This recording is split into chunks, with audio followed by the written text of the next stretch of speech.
boa noite para você que sintoniza na TV Cidade. Eu sou Thaisa Torino e a partir de agora você fica bem informado com as notícias do Giro Notícias. E para começar, nós vamos falar de Taubaté, onde nessa próxima segunda-feira o itinerário de ônibus terá mudança em algumas linhas.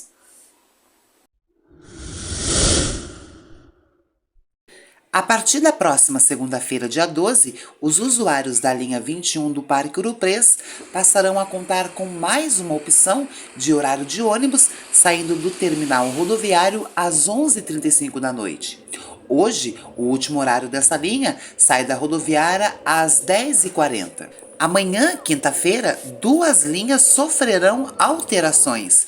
Os ônibus que atendem a linha 8 do Parque Aeroporto, via Estiva sentido bairro, e linha 10 Parque Ipanema, via Avenida Voluntário Benedito Sérgio, sentido bairro, terão alterações no itinerário e passarão a seguir nos seguintes trechos: na rua Edmundo Moriúde, na travessa Isaltina Ribeiro dos Santos, rua Isaltina Ribeiro dos Santos, Praça Frei Vicente, seguindo o itinerário normal. As linhas 8 do Parque Aeroporto via Shopping e 13 Santa Teresa Quiririm Gurilândia continuarão seguindo o itinerário da rua Edmundo Moriúde, Rua dos Passos e Avenida Chaile Schneider.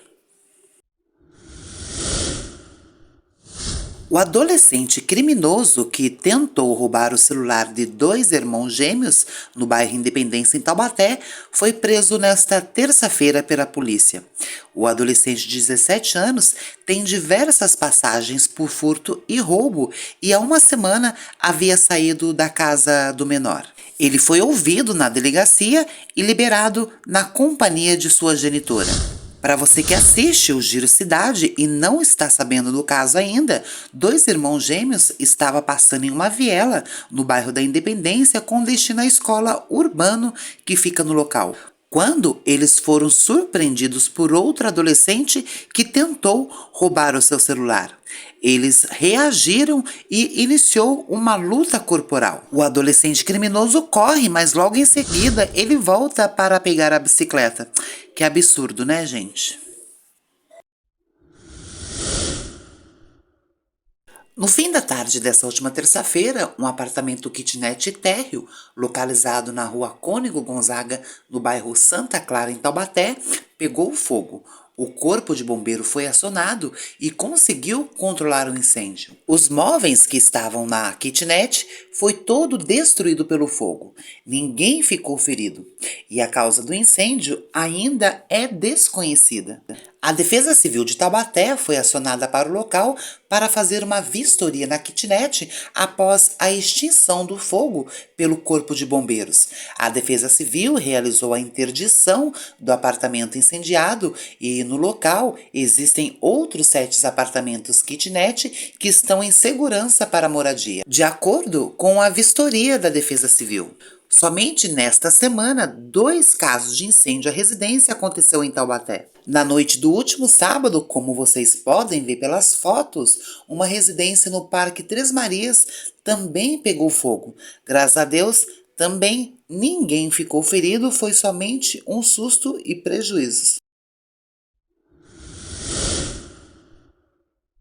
Com foco na conscientização ambiental, a Secretaria de Meio Ambiente e Bem-Estar Animal de Taubaté promove esta semana a Semana do Meio Ambiente, entre os dias 3 e 6 de junho. E neste sábado, a Prefeitura de Taubaté realizou o multirão do lixo eletrônico, distribuição de mudas de árvores nativa, feira de adoção de animais e microchipagem gratuita para moradores de Taubaté. O evento tem o intuito de conscientizar a população sobre a importância da destinação correta do lixo eletrônico, como pilhas, baterias, computadores, impressoras, televisores e periféricos, entre outros aparelhos eletrônicos domésticos não utilizados. E logo no início da manhã deste sábado, já tinha munícipes conscientes com o descarte correto, pois alguns componentes, como os metais pesados, podem causar danos ao meio ambiente e também à saúde humana. Além do mutirão do lixo eletrônico, a prefeitura também organizou uma feira de doação de animais do Centro de Zoonoses, que realizou microchipagem gratuita. Os agentes do CAS, do Controle de Animais Sinantrópicos, também estavam presentes, orientando e panfletando sobre o mosquito Aedes aegypti, transmissor da dengue e escorpião. O evento também contou com a presença da Universidade de Taubaté e da Defesa Civil e dos personagens do sítio do Pica-Pau Amarelo. A Eco Taubaté, responsável pela limpeza urbana, também se fazia presente. E foram distribuídos brindes sustentáveis e mudas de árvores nativas. Na tenda da Universidade de Taubaté era possível ver diversas colorações do solo.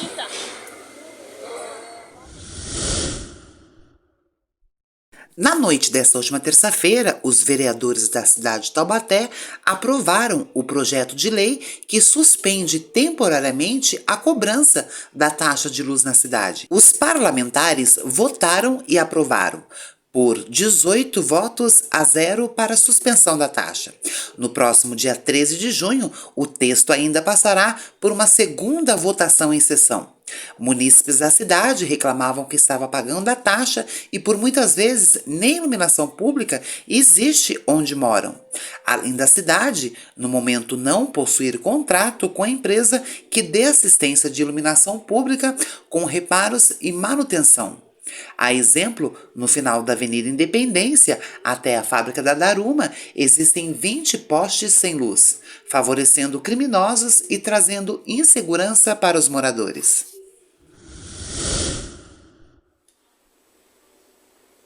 Agora aqui no Giro Cidade, nós vamos ficar bem informados com as notícias que acontecem no Brasil e no mundo.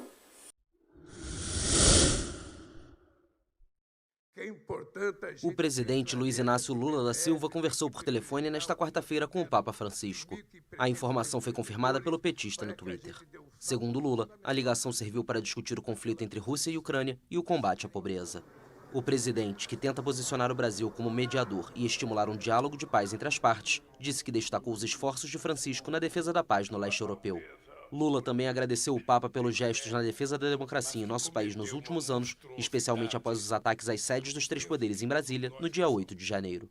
A presidência informou em nota oficial que o presidente e o líder da Igreja Católica devem se encontrar em uma audiência no Vaticano em junho ou julho deste ano.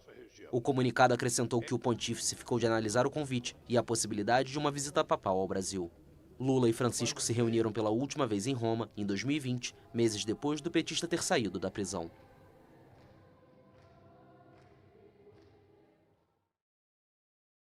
A Alemanha vai fechar 4 dos 5 consulados russos no território como retaliação às restrições impostas por Moscou à representação diplomática alemã na Rússia.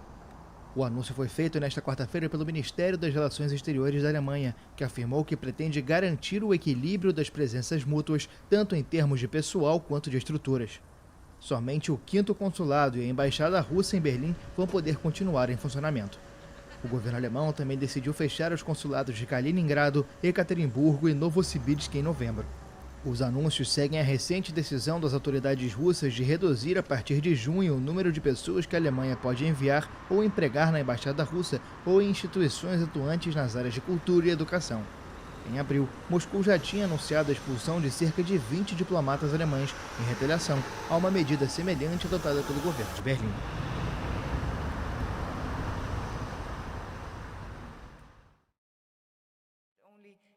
As negociações em Paris sobre um tratado global contra a poluição por plásticos finalmente começaram nesta quarta-feira, após 2 dias de impasse por discordância sobre as regras de aprovação do texto.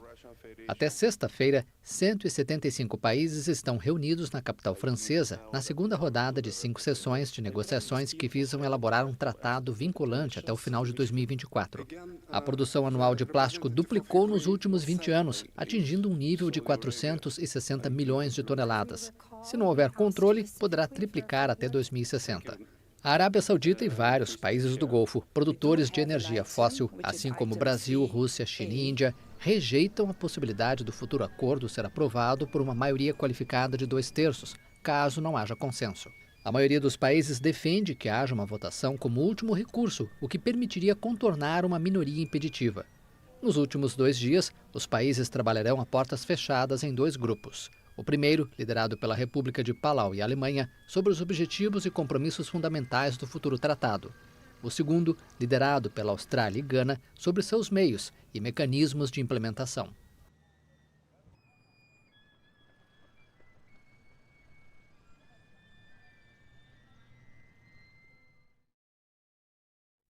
O presidente Luiz Inácio Lula da Silva recebeu nesta quarta-feira no Palácio da Alvorada, em Brasília, o colega colombiano Gustavo Petro. Os dois concordaram em fortalecer o combate conjunto aos crimes ambientais e organizado na Amazônia, compartilhada pelos 2 países, como madeireiros, garimpeiros ilegais, grileiros e narcotraficantes. Os mandatários de esquerda voltarão a se reunir em um fórum de debates científicos sobre a Amazônia, marcado para 8 de julho, na cidade fronteiriça de Letícia, na Colômbia. Após esse encontro preparatório, Lula vai ser anfitrião em agosto de uma cúpula de países amazônicos em Belém, na qual Petro confirmou participação. Os presidentes colombiano e brasileiro tiveram a reunião bilateral após uma cúpula sul-americana na véspera. O encontro de líderes da região foi marcado por discordâncias em torno da Venezuela, trazidas a público por declarações dos presidentes do Uruguai e Chile, Luiz Lacalle Pou e Gustavo Boric, respectivamente. Petro e o presidente venezuelano Nicolás Maduro se reuniram em Brasília e anunciaram um acordo para trabalharem juntos na busca por desaparecidos colombianos no país vizinho. Esta foi a 5ª reunião entre as partes desde a retomada das relações diplomáticas, suspensas por 3 anos após o reconhecimento pelo ex-presidente colombiano Iván Duque do opositor Juan Guaidó como presidente venezuelano. A polícia espanhola anunciou nesta terça-feira a detenção em Valência de 3 jovens suspeitos de proferir insultos racistas contra o atacante brasileiro Vinícius Júnior, do Real Madrid. As agressões ocorreram durante a partida da La Liga no último domingo entre o clube da capital e o Valência. Alvo frequente de ofensas racistas desde que chegou ao Real Madrid em 2018, Vinícius Júnior, de 22 anos, foi chamado de macaco por torcedores do Valência na derrota por 1-0. Os ataques, denunciados pelo jogador e pelo Real Madrid, levaram a Procuradoria de Valência a abrir uma investigação por suposto crime de ódio, uma tipificação penal que inclui os crimes racistas na Espanha. A Comissão Antiviolência, órgão vinculado ao Conselho Superior dos Esportes, anunciou que examinava as imagens disponíveis para identificar os autores dos insultos e punições. O novo ataque provocou muitas reações no Brasil e na Espanha, onde os atos de racismo nos estádios são denunciados sem sucesso há muitos anos por jogadores e associações. Tiene que parar esto. Também nesta terça-feira, 4 pessoas foram detidas como parte da investigação sobre um boneco pendurado com o uniforme do atacante brasileiro Vinícius Júnior. O boneco enforcado foi pendurado em uma ponte da capital espanhola no fim de janeiro. As 4 pessoas detidas em Madrid são investigadas como responsáveis por crime de ódio. 3 são membros ativos de um grupo radical de torcedores.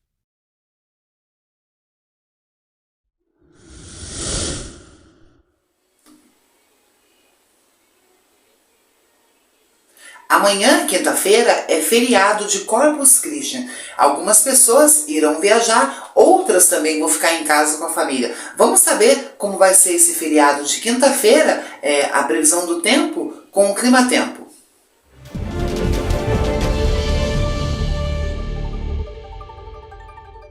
Nesta quinta-feira, feriado de Corpus Christi, a condição é de tempo firme sobre boa parte do país. Todas as áreas em amarelo indicam sol com poucas nuvens. Além disso, a umidade relativa do ar em boa parte do Brasil Central ainda deve ficar abaixo dos 30%.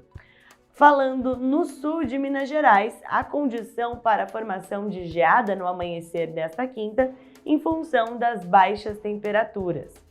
No norte do país, a chuva acontece de maneira mais isolada, intercalando períodos de sol, com exceção apenas ao extremo norte de Roraima, que as pancadas devem ser mais volumosas e devem vir acompanhadas de rajadas de vento e trovoadas. Exatamente a mesma condição que vai ser observada no litoral da Bahia, Sergipe e áreas de Alagoas. Pancadas mais frequentes de alto volume acumulado e que vêm com descargas elétricas. Na costa norte do Nordeste, também áreas do sertão nordestino, a chuva também deve intercalar esses momentos de melhoria em que o sol aparece no céu. Falando nas temperaturas, mínima de 25 graus em Manaus, 19 em Cuiabá, inclusive com uma grande amplitude térmica, 33 de máxima até o meio da tarde, Em Salvador, mínima de 24 graus, 14 no Rio de Janeiro e em Porto Alegre também não esquenta muito até o meio da tarde. A máxima prevista é de 27 graus.